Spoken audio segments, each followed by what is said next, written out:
বন্ধুরা, তোমরা সকলে কেমন আছো? তো আজকে আমরা পড়ে নিব ক্লাস 9-এর ভাষা পাঠ বাংলা ব্যাকরণ ও নির্মিতি। এই নবম শ্রেণী থেকেই এর আগেও আমি ব্যাকরণের 3টে ভিডিও আমার ইউটিউব চ্যানেলে আপলোড করে দিয়েছি। তোমরা যদি আমার সেই আগের ভিডিও কেউ দেখে থাকো তো খুবই ভালো, আর যদি কেউ না দেখে থাকো তো আমার ইউটিউব চ্যানেলের প্লেলিস্টে গিয়ে সার্চ করলে সেখান থেকে সমস্ত ভিডিও তোমরা পেয়ে যাবে। আর আমার পড়ানো যদি তোমাদের ভালো লাগে তো আমার ইউটিউব চ্যানেলটিকে অতি অবশ্যই সাবস্ক্রাইব করে নেবে। পাশে থাকা বেল আইকন বাটনটি টিপে অল নোটিফিকেশনের জন্য ক্লিক করে নিও। এছাড়া লাইক, কমেন্ট আর শেয়ার করতে তোমরা ভুলবে না। তোমাদের প্রত্যেকটি লাইক, কমেন্ট আর শেয়ার আমার কাছে ভীষণই মূল্যবান। তো আমরা টেক্সট বই খুঁটিয়ে ব্যাকরণের প্রত্যেকটি লাইন ভালোভাবে পড়ে বুঝে নিব। এর আগের দিন আমি তোমাদেরকে যৌগিক স্বর দেখতে পাচ্ছ এই অবধি টেক্সট বই খুঁটিয়ে পড়িয়ে দিয়েছিলাম। আজকে আমরা পড়া আরম্ভ করব অনুনাসিক বা সানুনাসিক স্বর। ঠিক আছে? এর আগেও আমি বলেছিলাম মৌলিক স্বর কয়টি? 60টি। ঠিক আছে, তো পড়া শুরু করছি, দেখে নাও। নাক দিয়ে বাতাস বের হলে যেমন ধ্বনি হয়, কার ক্ষেত্রে? অনুনাসিক আর সানুনাসিক স্বর। এর ক্ষেত্রে নাক দিয়ে বাতাস বের হলে যেমন ধ্বনি হয়, স্বরধ্বনির উচ্চারণ তেমন নাকি হলে তাকে বলা যায় অনুনাসিক স্বর বা সানুনাসিক স্বর। মানে এটা কি বোঝাতে চেয়েছে? যে নাক দিয়ে, খুব ভালোভাবে এটা বোঝার চেষ্টা করো, যে নাক দিয়ে বাতাস বের হলে যখন তুমি কোনো কথা বলছো, সেই কথা বলার সময় যদি তোমার উচ্চারণটা নাক দিয়ে আসে, ঠিক আছে, তখন তাকে বলা হবে অনুনাসিক বা সানুনাসিক স্বর। নাক দিয়ে বাতাস বের হলে যেমন ধ্বনি হয়, শুধু এইটুকু মনে রাখবে। অনুনাসিক বা সানুনাসিক মানেই হচ্ছে যখনই তুমি যেই বা কথা বলছো, সে কথা সব কথা তো নয়, কিছু কথার ক্ষেত্রে নাক দিয়ে উচ্চারিত হয়, তখন তাকে বলা হয় অনুনাসিক স্বর। যখন কোনো স্বরের নাসিক্য রূপ প্রকাশ করা হয়, সেটি উচ্চারণের সময় নাকের মধ্যে দিয়ে বাতাস নির্গত করা হয়। কি বলছে? প্রত্যেকটি লাইন কিন্তু ভালোভাবে বুঝবে। যখন কোনো স্বরের নাসিক্য রূপ, নাসিক্য বলতে নাক থেকে নাসিক্য, রূপ প্রকাশ করা হয়, সেটি উচ্চারণের সময় নাকের মধ্য দিয়ে বাতাস নির্গত হয়। তো নাকের মধ্য থেকে যখন বাতাস নির্গত হয়, সেটাও হয়ে যাচ্ছে এই অনুনাসিক বা সানুনাসিক। এর আগেও আমি বলে দিয়েছি। বাংলা স্বরধ্বনির অনুনাসিক স্বর বোঝাতে চন্দ্রবিন্দু ব্যবহার করা হয় এবং তা বর্ণের মাথায় বসে। দেখো, চন্দ্রবিন্দু উচ্চারণ করো তোমরা সকলেই। দেখো, আমাদের নাক দিয়ে কিন্তু বাতাসটা বের হচ্ছে, চন্দ্রবিন্দু ব্যবহার করা হয় এবং তা বর্ণের মাথায় বসে। বাংলায় যে সব শব্দে অনুনাসিক উচ্চারণ আছে তার অধিকাংশই নাসিক্য ধ্বনিযুক্ত। কি বলছে?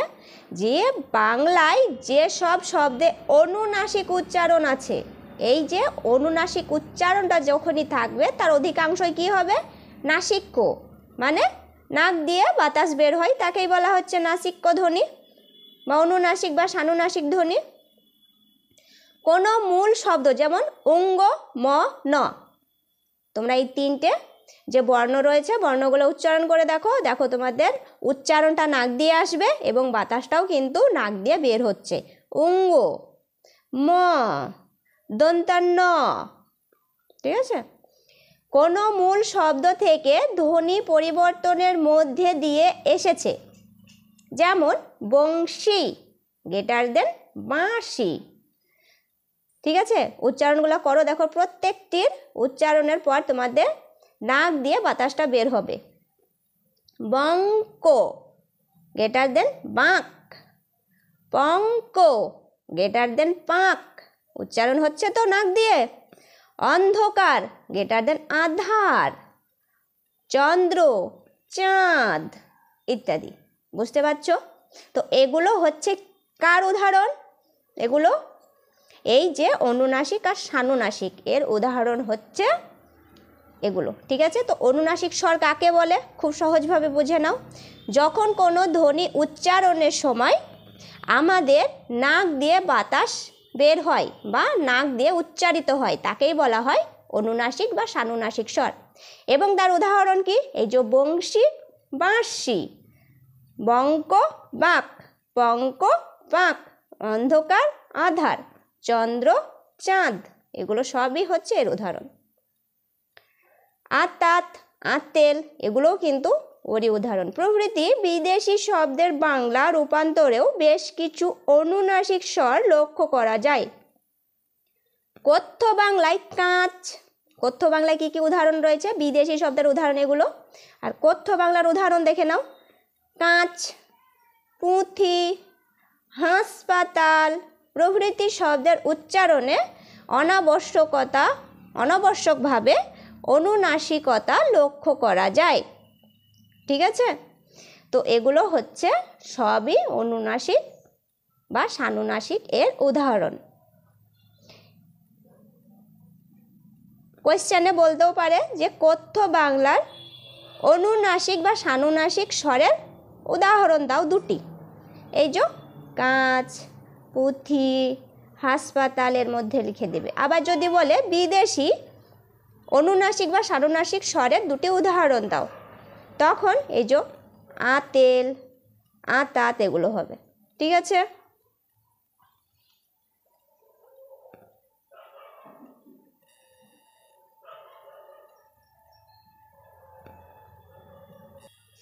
এরপরে অন্য প্যারাতে দেখে নাও অকার এবং এ কারের উচ্চারণ বৈশিষ্ট্য।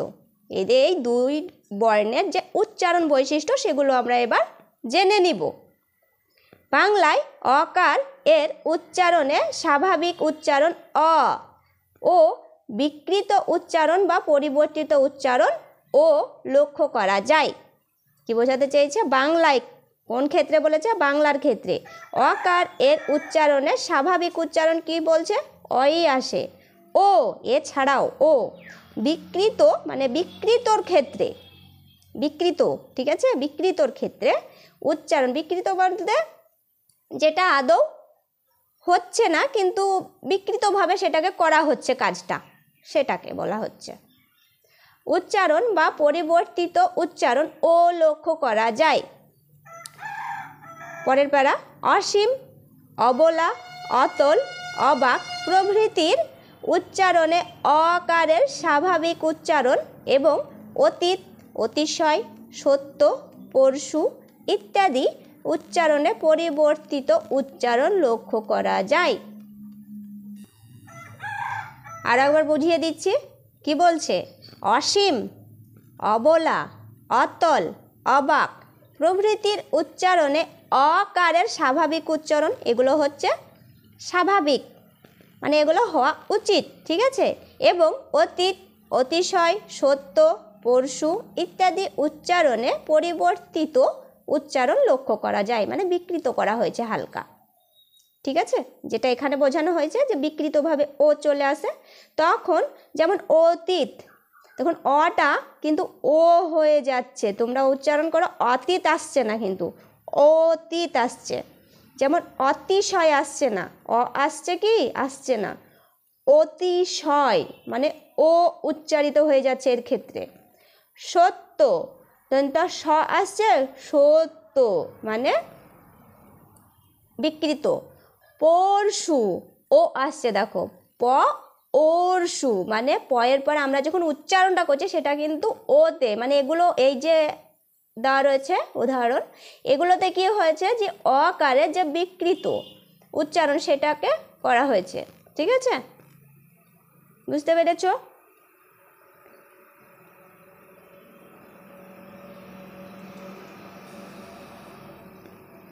বাংলা ব্যঞ্জন ধ্বনি।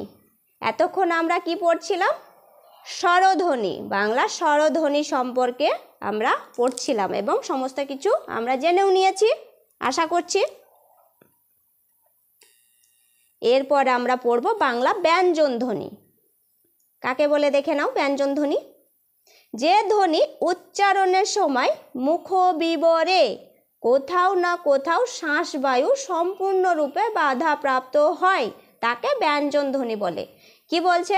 মুখবিবরে মানে আমাদের মুখের ভেতরের কথা বলছে, ঠিক আছে? আমরা যখন কোনো কথা বলি সেটা তো আমরা মুখ খুলে তারপরে তো উচ্চারিত হয়। মুখ যদি তুমি টিপে বন্ধ করে রাখো, ধরে নাও তোমার ওপর ঠোঁট এবং নিচের ঠোঁট বন্ধ রেখেছো, তখন কি তোমার মুখ দিয়ে কোনো কথা বের হবে না, কোনো উচ্চারণ বের হবে না, কোনো ধ্বনি বের হবে? কোনো কিছুই হবে না, ঠিক আছে?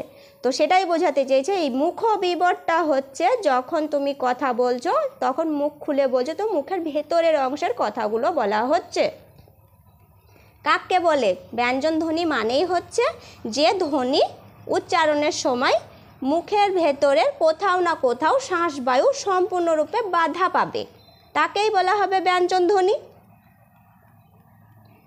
এবার ব্যঞ্জন ধ্বনি কয়টি দেখে নাও। ব্যঞ্জন ধ্বনি পড়েছে ব্যঞ্জন, এটা বর্ণ বলেছে। ব্যঞ্জন বর্ণের সংখ্যা মোট 35টি। ধ্বনি বা বর্ণ, কিন্তু বর্ণই বলবে, ধ্বনি বলবে না, বর্ণ। ব্যঞ্জন বর্ণের সংখ্যা মোট 35টি। কয়টি? 35, ঠিক আছে? কি কি দেখে নাও। ক, খ, গ, ঘ, অঙ্গ, চ, ছ, বর্গীয় জ, ঝ, পিঠফলা অঙ্গ, ট, ঠ, ড, ঢ, মধ্যাহ্ন, ত, থ, দ, ধ, দন্তান্ন, প, ফ, ব, ভ, ম, অন্তর্জ, র, ল, ব, তালবস্য, প্যাটকাটা মধ্যাস্য, দন্তাস্য, হ, অনুসর্গ, বিসর্গ, এই যে চন্দ্রবিন্দু, চাঁদ। এছাড়াও কি কি বলছে? এছাড়াও ডাইবেন্ডরা, ঢাইবেন্ডরা, অন্তুস্থ, খণ্ডত্ব, চন্দ্রবিন্দু প্রকৃতপক্ষে কোনো বর্ণ নয়।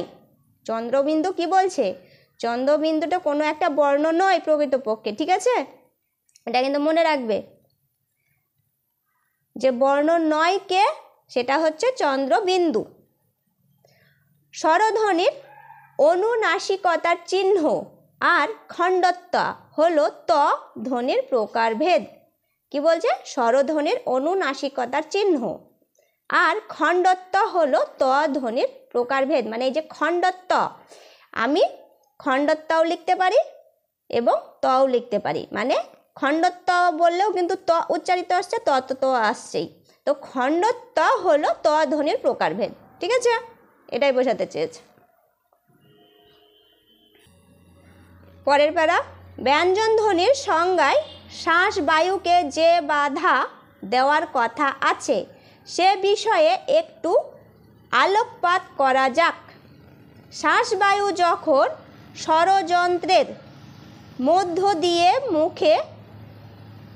দিয়ে এসে মুখবিবরে প্রবেশ করে তখন জীব মুখের ভিতর কণ্ঠ, তালু, মূর্ধা বা দন্তকে ক্ষণিকের জন্য স্পর্শ করে শ্বাসবায়ুকে আটকায়। ভালোভাবে বোঝো লাইনটা, আরেকবার বলে দিচ্ছি।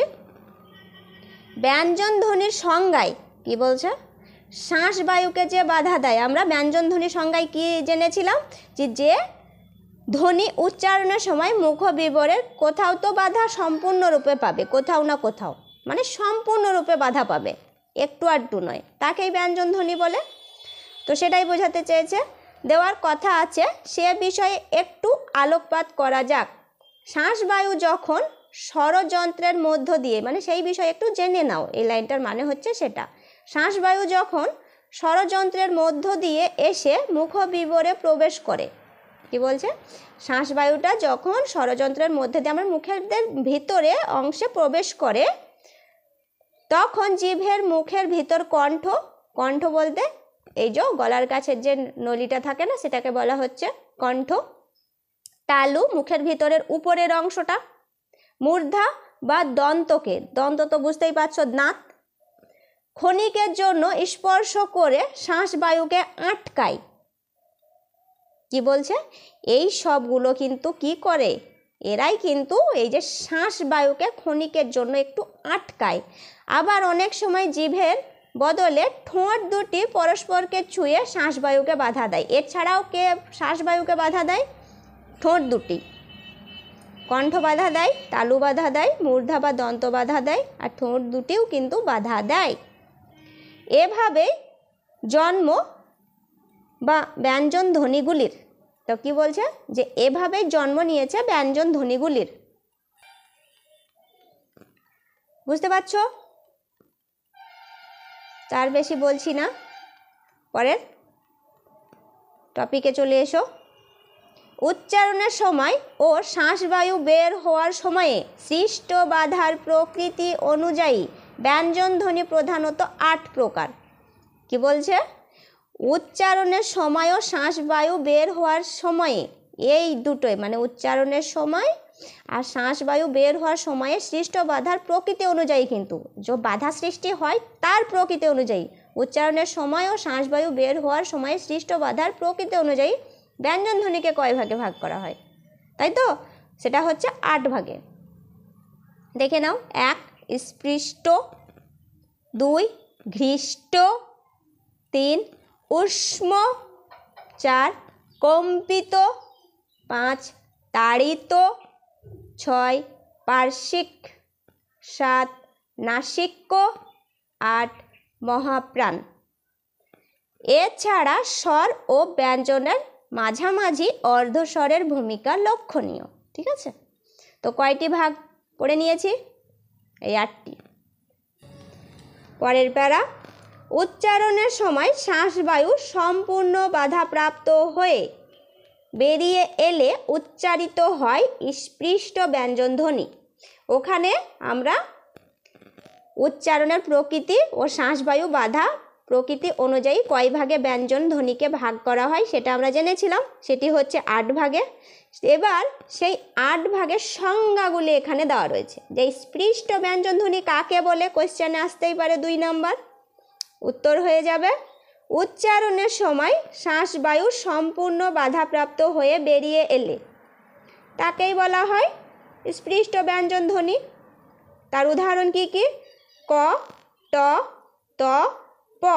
ঠিক আছে, দেখো ক, ট, ত, প বাধাপ্রাপ্ত হয়ে কিন্তু উচ্চারিত হচ্ছে সম্পূর্ণরূপে। শ্বাসবায়ু আংশিক, এরপরে এই যে ঊষ্মধ্বনি মানে ঊষ্ম ব্যঞ্জন ধ্বনি কাকে বলে তার সংজ্ঞা এখান থেকে এইটুকু এবং তার উদাহরণ এই অবধি। শ্বাসবায়ু আংশিক বাধা পেয়ে বেরিয়ে এলে উচ্চারিত হয় ঊষ্ম ব্যঞ্জন ধ্বনি। ঠিক আছে, আংশিক বাধা পেয়ে যখন উচ্চারিত হবে তাকে বলা হয় ঊষ্ম ব্যঞ্জন ধ্বনি। তার উদাহরণগুলো কি কি? হ, তলবস্য, দন্তস্য, উন্তুস্ত, এগুলো সবই হচ্ছে ঊষ্ম ব্যঞ্জন ধ্বনি। এরপরে রয়েছে ঘৃষ্ট ব্যঞ্জন ধ্বনি কাকে বলে, তার সংজ্ঞা কইটুকু দেখে নাও বই থেকে, এখান থেকে এই অবধি, এবং তার উদাহরণ রয়েছে এই দুটি। ঠিক আছে, পড়ে দিচ্ছি। তালুতে ঘর্ষণজনিত আংশিক বাধা পেয়ে উচ্চারিত হয় কে? ঘৃষ্ট ব্যঞ্জন ধ্বনি চ, ছ। এরপরে রয়েছে কম্পিত ব্যঞ্জন ধ্বনি, তাড়িত ব্যঞ্জন ধ্বনি আর পার্শ্বিক ব্যঞ্জন ধ্বনি। ঠিক আছে, এছাড়াও আংশিক বাধাজাত ব্যঞ্জনগুলির মধ্যে রয়েছে কম্পিত, তাড়িত, পার্শ্বিক। এই সংজ্ঞাগুলো তোমরা নিজেরাই বলতে পারবে যে ধ্বনি, ঠিক আছে, এরকমভাবে বলবে যে যখন কোনো ধ্বনি উচ্চারণের সময় আংশিক বাধা পেয়ে উচ্চারিত হয় তাকেই বলা হয় কম্পিত ব্যঞ্জন ধ্বনি, তাড়িত ব্যঞ্জন ধ্বনি আর পার্শ্বিক ব্যঞ্জন ধ্বনি। শ্বাসবায়ু মুখবিবরে পৌঁছালে জিভ মুখের ভিতরে বিভিন্ন অংশে স্পর্শ করে বাধা দিলে বা ঠোঁট দুটি পরস্পরকে স্পর্শ করে বাধা দিলে যে ব্যঞ্জন ধ্বনিগুলির সৃষ্টি হয় তাকে স্পর্শ ধ্বনি বলে।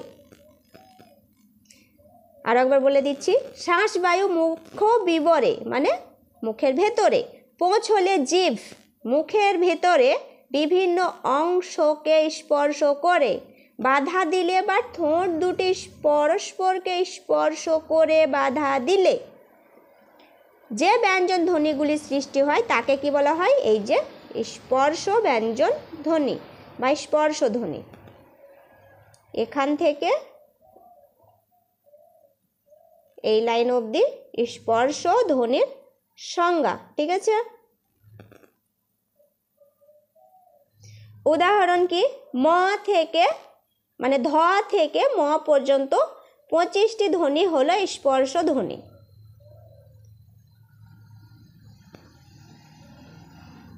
ঠিক আছে,